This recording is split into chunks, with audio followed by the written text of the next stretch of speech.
Sir, सरल भाषा में कहूं तो वित्तीय वर्ष की शुरुआत में सरकार को जितना खर्च आवंटित किया गया था वो सारा पैसा खर्च करने के बाद आज अतिरिक्त पैसा मांगने सरकार इस सदन के भीतर आई है। काश ये सुविधा देश के आम आदमी के पास भी होती सर, जो महीने की 25 तारीख को अपना बटुआ खाली देखकर 5 दिन संघर्ष करके 1 तारीख आने की इंतजार करता है। Sir, supplementary demand for grants 2 चीजें में से एक अवश्य दर्शाता है। पहली चीज, क्योंकि सरकार को अतिरिक्त पैसे की जरूरत पड़ी, तो पहली चीज यह है कि जब वित्तीय वर्ष की शुरुआत में सरकार को पैसा चाहिए था तो सरकार ने अपना जो वित्तीय बजट था उसे अंडर एस्टिमेट कर प्रेजेंट किया, ताकि वित्तीय घाटे को सुंदर करके उसका सौंदर्यकरण करके दिखाया जाए। अगर यह नहीं है तो दूसरी स्थिति अवश्य होगी कि सरकार ने अपना बजट पूरी तरीके से मिसमैनेज कर दिया। इन दोनों में से यदि कोई एक स्थिति उत्पन्न होगी, उसी में सरकार को एडिशनल पैसे की, अतिरिक्त खर्चे की जरूरत पड़ रही है। सर, अतिरिक्त पैसे के लिए सरकार इस सदन के सामने आई है, कोई बात नहीं सर, उस पर चर्चा होगी, लेकिन चर्चा 2 और विषयों पर होनी चाहिए। पहला विषय कि वित्तीय वर्ष की शुरुआत में 40 लाख करोड़ का जो इतना भारी भरकम बजट इस सदन ने सरकार को सैंक्शन किया था, मंजूरी दी थी, उस 40 लाख करोड़ को खर्च करके सरकार ने क्या पाया, क्योंकि भारत देश के आर्थिक इंडिकेटर्स संकट का अलार्म बजा रहे हैं। और दूसरा, आज से 2-3 महीने बाद यहां से 100 मीटर दूर नॉर्थ ब्लॉक में जहां आने वाले वित्तीय वर्ष का बजट बन रहा है, आज ये बहस मैं चाहूंगा आने वाले वित्तीय वर्ष के बजट की भी नींव रखे। और सर, मैं नया सदस्य हूं सदन का, एक सुझाव और देना चाहता हूं। हम सारे लोग बजट पे चर्चा उसी समय करते हैं जब बजट प्रस्तुत किया जाता है। हमें सदन में 2 बार बजट पे चर्चा करनी चाहिए। एक बार जब बजट प्रस्तुत हो, और विंटर सेशन में 7-8 महीने बीतने के बाद कि उस बजट से देश को हासिल क्या हुआ, मिला क्या, कितनी नौकरियां मिली, क्या बेरोजगारी की दर है, कितनी महंगाई कम है। सर, आज सरकार 3,25,757 करोड़ मांगने इस सदन के भीतर आई है। मैं माननीय वित्त मंत्री जी का ध्यान ये पैसे सैंक्शन करने से पहले और सदन का ध्यान इस पैसे को अनुमति देने से पहले 8 बड़ी बीमारियां जिससे आज भारत देश की अर्थव्यवस्था पीड़ित है, बीमार है, उसकी तरफ करना चाहता हूं। पहली बीमारी है सर बेरोजगारी। इस सरकार ने चुनावों से पहले वादा किया था, भारतीय जनता पार्टी ने वादा किया था कि हम 2 करोड़ नौकरियां हर वर्ष देंगे। सर, नौकरियां तो नहीं आई, लेकिन इस वित्तीय वर्ष में बीजेपी की सरकार ने बेरोजगारी दर को 45 सालों में सर्वाधिक कर दिया। सर, 45 ईयर हाई पे अनएम्प्लॉयमेंट कर दिया। सर, 2014 में जब बीजेपी की सरकार बनी थी, 2014 में जब इनकी सरकार बनी थी, तब देश का बेरोजगारी दर 4.9% था। जब इनकी सरकार बनी थी तो बेरोजगारी दर 4.9% था। आज 8 साल बाद 2022 में यह बेरोजगारी दर 4.9% से बढ़कर 8% पे आ गया है। 8%। और यह तो ऑर्गेनाइज सेक्टर की बेरोजगारी है। अनऑर्गेनाइज सेक्टर के जॉब लॉसेस, एमएसएमई के कारखाने कितने बंद हो गए, उनका घर बिक गया, कारखाने बंद हो गए, उसका तो हिसाब ही सरकार के पास नहीं है। अभी कुछ ही समय पहले लोकसभा में जवाब देते हुए वित्त मंत्री जी ने देश को बताया कि कुल 22 करोड़ आवेदन पत्र भारत सरकार के पास नौकरी मांगने के लिए आए।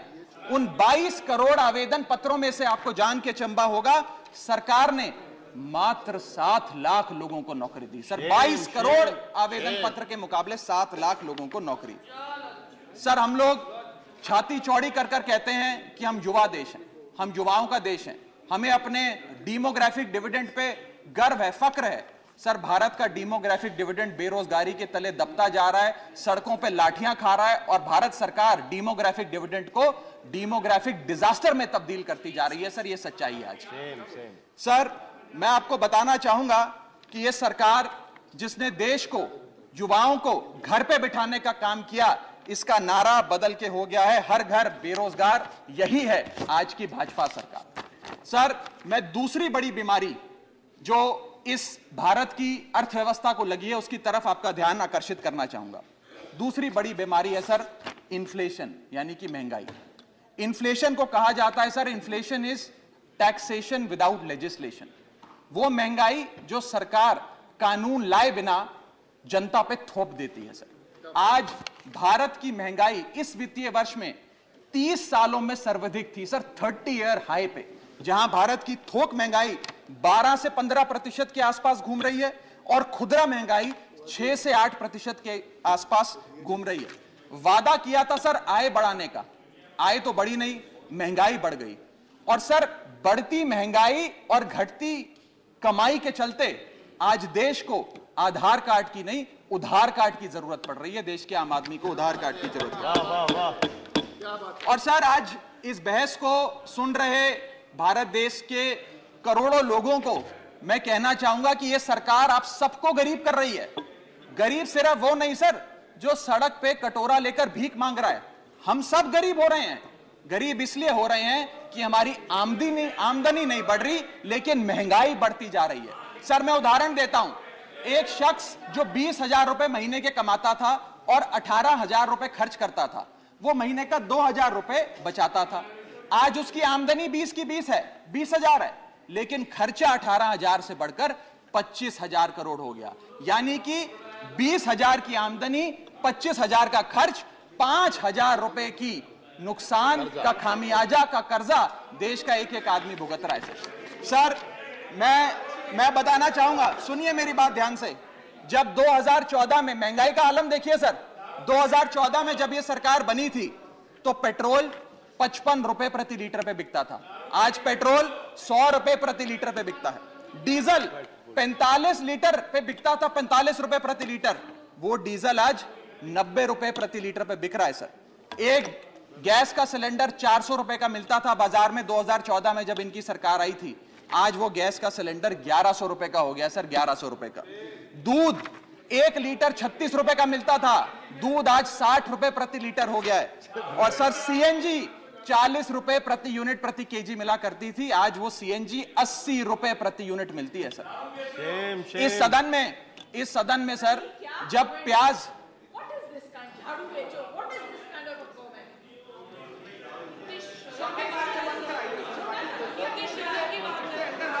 सर आपका प्रोटेक्शन चाहिए, आपका प्रोटेक्शन चाहिए सर, ये बात सही है सर। कमेंट से देखिए सर आप। चलो बोलो सर, बोलो, चलो बोलो बोलो बोलो सर जब देश में, I am not yielding, but sir इस देश में जब प्याज के दाम 100 रुपए प्रति केजी के ऊपर हो गए और इस सदन में हंगामा हुआ तो माननीय वित्त मंत्री जी ने कहा कि मैं प्याज नहीं खाती, तो मुझे उनके भाव से, प्याज की कीमतों से कुछ लेना देना नहीं है। ये मेरा विश्वास है सर कि माननीय वित्त मंत्री जी आटा, चावल, दाल, दूध, दही, पनीर तो अवश्य खाती होंगी, क्योंकि इन सब के भाव बढ़ गए। जीएसटी लगा लगा के इन्होंने देश की थालीनॉमिक्स, फूड इन्फ्लेशन को बिगाड़ दिया। आटा, दाल, चावल, दूध, दही, सबके रेट आज स्काई रॉकेटिंग है सर, आसमान छू रहे हैं। और भारत की फूड इन्फ्लेशन 10% से लेकर 17% के बीच पूरे वित्तीय वर्ष में मंडरा रही है। ये हालात हैं सर भारत की थालीनॉमिक्स की। मैं बताना चाहूंगा सर कि इस सरकार ने अमीरों को अमीर और गरीबों को गरीब करने का काम किया। पर कैपिटा इनकम किसी भी देश की आर्थिक स्वास्थ्य का एक बहुत बड़ा इंडिकेटर होता है। भारत की पर कैपिटा इनकम वित्तीय वर्ष 2021 में सर 9,160 रुपए से गिर गई, यानी कि हर व्यक्ति की औसतन कमाई 9,160 रुपए गिराने का काम किया। यानी कि आमदनी 98, खर्चा रुपया, यह सरकार ने करके हम सबको दिया है सर। तीसरी बड़ी बीमारी जो भारत की अर्थव्यवस्था को लगी हुई है वो है आर्थिक सुधार का झांसा, the hoax of economic recovery. इस वित्तीय वर्ष के पहले क्वार्टर में भारत की आर्थिक विकास दर 13.5% थी।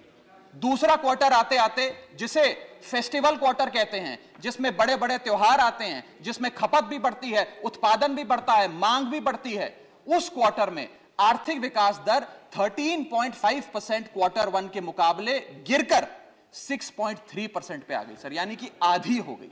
और अगर आप पिछले साल के क्वार्टर सेकंड से दूसरी तिमाही से कंपेयर करें तो क्वार्टर ऑन क्वार्टर 2021 में 8.4% दूसरी तिमाही की ग्रोथ थी और इस बार इस क्वार्टर में जो अभी समाप्त हुआ 6.3% है। यानी कि भारत की आर्थिक विकास दर घटती जा रही है। और मुझे बड़े दुख से कहना पड़ रहा है कि जब वित्त मंत्री जी फरवरी में वित्तीय वर्ष 23-24 का बजट प्रेजेंट करेंगी तब भारत की चौथी तिमाही की आर्थिक विकास दर 5% से भी नीचे होगी, which is unprecedented in recent time sir.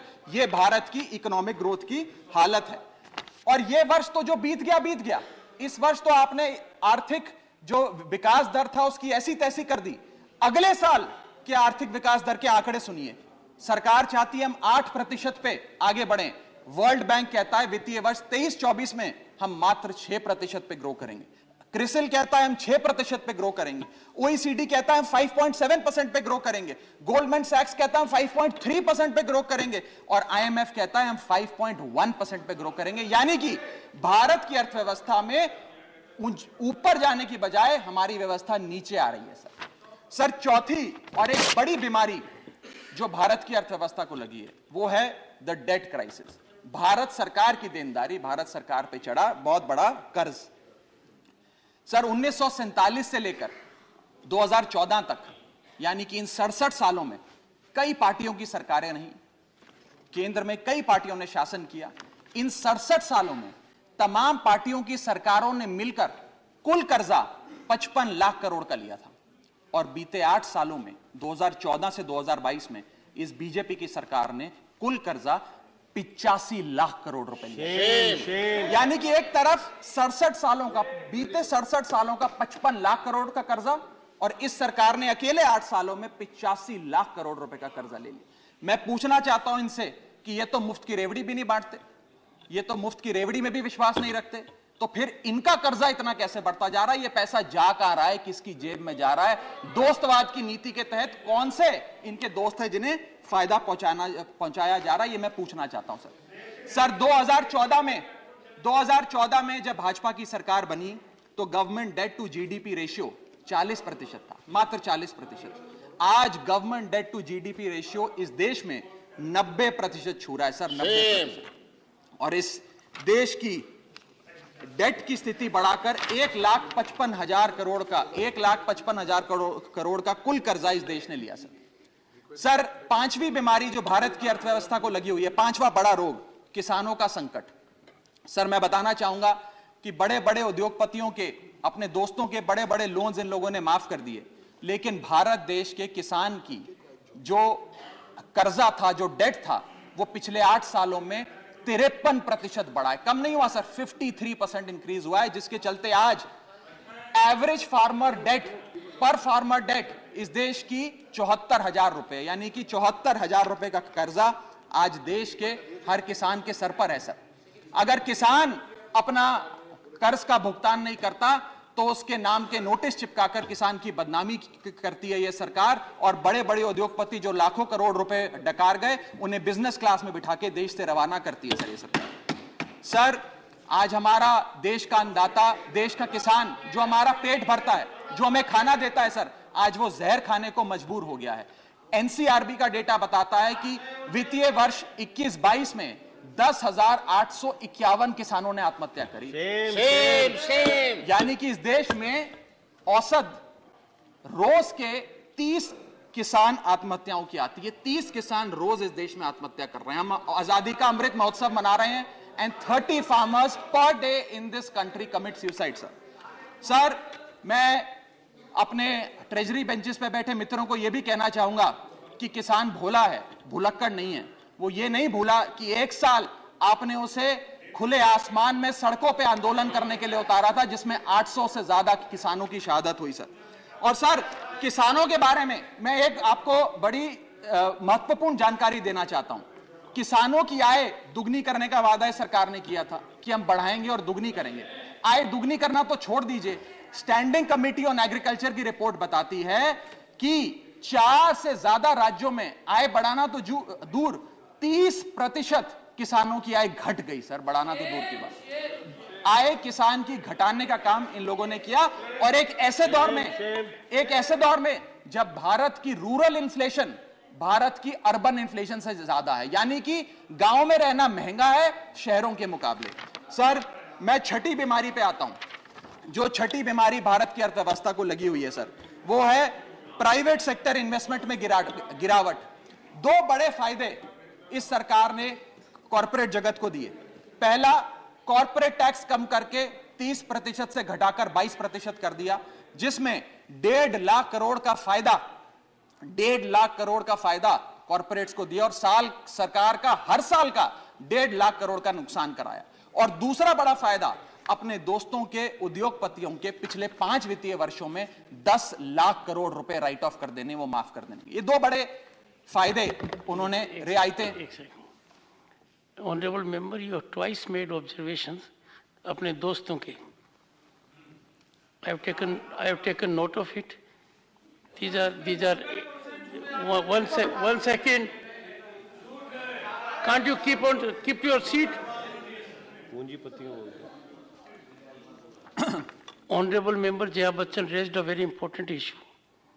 I wanted to reflect to it after you had concluded, but since you have continued with the two indiscretions, you need to be careful about it. Okay. Everything which you say here leads to consequences.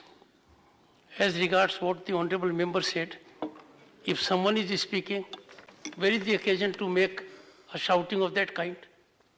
I deprecate this, whether it is from this side or that side. Thank you, sir. Everyone is entitled to patient hearing, and let us not show aggression except in our thought process.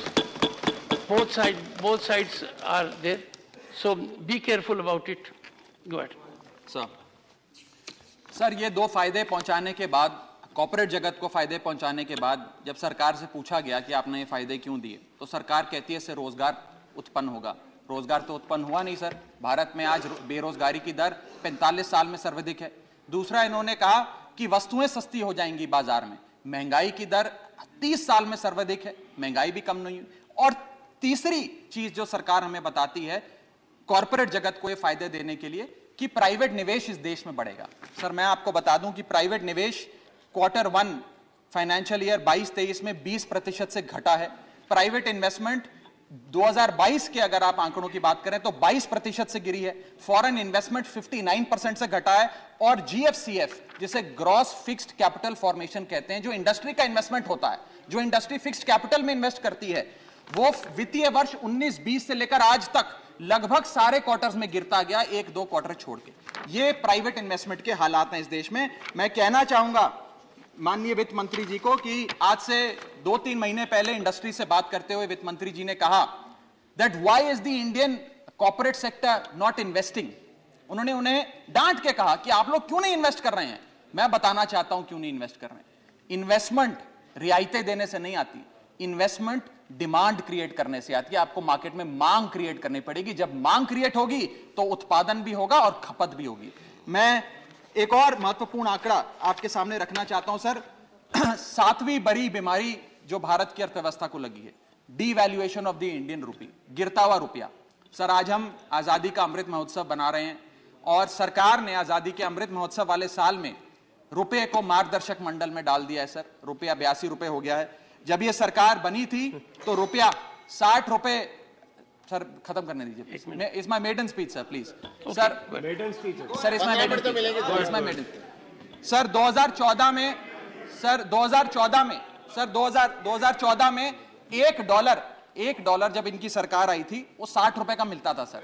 आज 1 dollar 82 रुपए का हो गया। ये सरकार कहा करती थी, कई बड़े नेता इनके दिग्गज कहा करते थे कि जब रुपया गिरता है तो भारत की साख गिरती है, भारत की प्रतिष्ठा गिरती है। आज तो सर लगता है कि साख, प्रतिष्ठा और रुपया सब न्यूनतम स्तर पे आ गया सर। मैं आपको यह भी बताना चाहता हूं सर कि कोई भी अर्थशास्त्री आपको यह बताएगा कि जब रुपया गिरता है तो भारत के एक्सपोर्ट बढ़ते हैं, और बढ़ने चाहिए भी सर। क्यों बढ़ते हैं? क्योंकि मान लीजिए कोई बहुत बड़ा बायर अमेरिका में बैठा है, वो भारत की एक वस्तु 5 डॉलर पे खरीदता था। आज क्योंकि डॉलर मजबूत हो गया और रुपया कमजोर हो गया, वो वस्तु 3.5 डॉलर में उसे मिल जाती है, तो वो ज्यादा ऑर्डर देता है, भारत के एक्सपोर्ट बढ़ते हैं। लेकिन आज एक बड़ी चौंका देने वाली स्थिति इस देश में है कि रुपया तो गिर रहा है, डॉलर मजबूत हो रहा है, लेकिन भारत के एक्सपोर्ट्स भी गिर रहे हैं। और एक्सपोर्ट्स क्यों गिर रहे हैं, यह मैं सवाल भारत की वित्त मंत्री जी से पूछना चाहता हूं। इस ईयर ऑन ईयर आंकड़ों की हम बात करें अक्टूबर 2022 की, तो 16.7% से भारत के एक्सपोर्ट्स कॉन्ट्रैक्ट हुए सर, यानी कि रुपया भी गिर गया और भारत के एक्सपोर्ट्स भी गिर गए। ना खुदा मिला, ना विसाले सनम, ना इधर के रहे ना उधर के रहे। सर, 8वीं बड़ी बीमारी जो भारत की अर्थव्यवस्था को लगी है वो है the failure of the startups. पूरे देश में, पूरी दुनिया में घूम घूम कर सरकार के बड़े नेताओं ने कहा कि भारत अब एक स्टार्टअप नेशन बन गया है। दुनिया में भारत अब दुनिया की स्टार्टअप कैपिटल बोला जाएगा। मैं बताना चाहता हूं सर, क्या कभी वित्त मंत्री जी ने मुड़ के भारत के स्टार्टअप्स की हालत देखी? आज भारत में 10% से भी कम स्टार्टअप्स अपनी 5वीं सालगिरह पूरा करते हैं। ईयर ऑन ईयर 37% का डिक्लाइन स्टार्टअप में इन्वेस्टमेंट में है। और अनअकैडमी हो, ओला हो, कार्स 24 हो, वेदांतु हो, बाइजूस हो, मीशो हो, चार्ज भी हो, उड़ान हो, ये सारे बड़े स्टार्टअप्स, जो ये बड़े बड़े स्टार्टअप जिन्हें हम न्यू इंडिया की न्यू इकोनॉमी कहकर पूरे विश्व में प्रचारित करते हैं, इन सारे स्टार्टअप्स ने नौकरियां से लोगों को निकालकर हजारों लोगों को बेरोजगार करने का काम किया। सर, मैं आता हूं डिमांड फॉर ग्रांट्स पर, सप्लीमेंट्री डिमांड फॉर ग्रांट्स। ये मैं पढ़ रहा था सर, 3,25,757 करोड़ सरकार ने मांगे हैं। इसमें 1 लाख करोड़ एक सब्सिडी के लिए हैं, 80,000 करोड़ दूसरी सब्सिडी के लिए हैं, 45,000 करोड़ तीसरी सब्सिडी के लिए, और ऐसे सब्सिडी के पैसे मांग रहे हैं। सर, ये डिमांड फॉर ग्रांट्स कहां है? ये तो डिमांड फॉर सब्सिडी है। और जब हम लोग दिल्ली में अरविंद केजरीवाल जी की सरकार गरीब आदमी को मुफ्त बिजली देती है, मुफ्त पानी देती है, मुफ्त शिक्षा देती है, मुफ्त स्वास्थ्य देती है, तो इनको हमारी सब्सिडी रेवड़ी लगती है सर। इनकी सब्सिडी, हमारी सब्सिडी रेवड़ी, ऐसा तो नहीं होगा सर। ये करें तो पुण्य, हम करें तो पाप। हमारी सब्सिडी भी सब्सिडी है, इनकी सब्सिडी भी सेफ। और मैं चाहूंगा सर, इस देश में बहस होनी चाहिए और आप वो बहस कराएं सर कि रेवड़ी क्या है, सही मायने में क्या मुफ्त की रेवड़ी और क्या मुफ्त की रेवड़ी नहीं है। सर, यहां बैठे सभी सांसदों को और लोकसभा में बैठे सभी सांसदों को सर 34 हवाई यात्राएं मुफ्त मिलती हैं। सर, हमें 50,000 मुफ्त बिजली मिलती है प्रति एनम। सर, 40 लाख लीटर मुफ्त मिलता है। सर, अगर आज अरविंद केजरीवाल जी की सरकार 300 यूनिट बिजली मुफ्त दे देते हैं आम आदमी को, 20,000 लीटर मुफ्त दे देते हैं, तो इन्हें दर्द होता है। अरे सुनो साहब, सुनो, शांति से सुनो सर, सुनने की हिम्मत रखो साहब। गुप्ता जी, गुप्ता जी, सुनने में क्या तकलीफ है? सर, उनको तो बढ़ाओ ना। सर, मैं बताना चाहूंगा, इस देश के Conclude. मैं महत्वपूर्ण आंकड़ा दे रहा हूं सर। Conclude. इस दुनिया में, बस कंक्लूड कर रहा हूं सर, ओवर। सर, इस दुनिया, come on, please, honorable member, please. Sir, इस दुनिया में, Right, but please, सर, इस दुनिया में, leave it to the chair. Sir, इस देश, Please conclude. बस कंक्लूड कर रहा हूं सर, मेरे बस 2 पन्ने रह गए सर।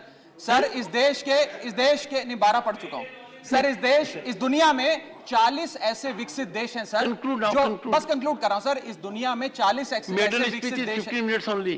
इस दुनिया 22nd minute. सर, बस कंप्लीट कर रहा हूं सर, इस दुनिया में 40 ऐसे विकसित देश हैं जो मुफ्त बिजली, मुफ्त पानी, मुफ्त शिक्षा देते हैं। सर, वो इसलिए मुफ्त नहीं देते क्योंकि वो विकसित हैं सर, वो इसलिए दे पाते हैं, उन्होंने ये सारी चीजें मुफ्त देकर ह्यूमन रिसोर्सेज में इन्वेस्ट किया, इसलिए विकसित बने। डॉक्टर, सर, अंत में मैं कंक्लूड करते हुए मैं कंक्लूड कर रहा हूं सर, आखिरी आइटम पे sir, supplementary demand for grants में पढ़ रहा था sir. Supplementary demand for grants के अंदर एक बड़ा दिलचस्प लाइन आइटम है, मैं सबका ध्यान चाहूंगा sir. Supplementary demand for grants में एक बड़ा दिलचस्प लाइन आइटम है, मैं पढ़ के सुनाना चाहूंगा। For purchase of land and ready built office accommodation for the enforcement directorate 30 crore rupees. Sir, खाली 30 करोड़ रुपए ईडी के लिए। इनका बेस्ट परफॉर्मेंस देने वाला विभाग है, सारे नेताओं को जेल में डाल दिया। इसके लिए तो 30 लाख करोड़ लेना चाहिए, खाली 30 करोड़ से बात नहीं बनेगी। इनको 3 लाख करोड़ लेकर ईडी के थाने हर गली मोहल्ले में खोलने चाहिए और किसी मोहल्ले में कोई विपक्ष का नेता ना बचे, सबको जेल में डालने का काम करना चाहिए सर। प्रसन्नता नंदा, सर, अंत में प्रसन्नता नंदा, सर, आखिरी पेज है सर, आखिरी लास्ट 2 मिनट सर। सर आखिरी पन्ना है, मेरे 10 सवाल हैं बस सर, लास्ट मेरा पहला सवाल, मैं 10 सवाल वित्त मंत्री जी 30 सेकंड सर 2 मिनट बस 30 सेकंड मैं 10 सवाल पूछ के अपनी बात समाप्त करूंगा। पहला सवाल, does the honourable finance minister know the market price of 1 kg of wheat, 1 kg of rice and 1 liter of milk today? Sir, why has the government, second question sir, why has the government's mega budget presented in February 2022 failed to generate employment? My question number 3 sir, why is inflation in products which are produced in India, not imports like petrol and diesel, burning a hole in the common man's pocket? So question number 4, why is the private sector not investing despite repeated appeals by the Honorable Finance Minister? Question number 5, how many jobs have been created by way of handing out these favors of tax waivers and debt waivers to the corporate India? Question number 6, why is there a tremendous meltdown in India's new economy, that is the startup economy? Question number 7, how long before the rupee regains its value, sir, or is the government working towards hitting a century with the value of the Indian rupee? So question number 8, if the rupee is weakening, exports should rise. Exports are the second engine of our economy. Why are the exports falling? Question number 9, given the sad plight of Indian economy, where the growth rate is lesser than the inflation rate, has India formally entered stagflation? Conclude. And my last question is, when will the government reduce the tax burden on the common man, that is the GST? Dr. Thank you. प्रशांत नंदा आप सभी के लोकप्रिय बहुजन हलचल news channel को देखें, देश और दुनिया की वे खबरें जो कोई न दिखाए। सभी सत्य खबरों को देखने के लिए वीडियो को लाइक करें और चैनल को सब्सक्राइब करें, घंटी को दबाएं और देखते रहिए बहुजन हलचल।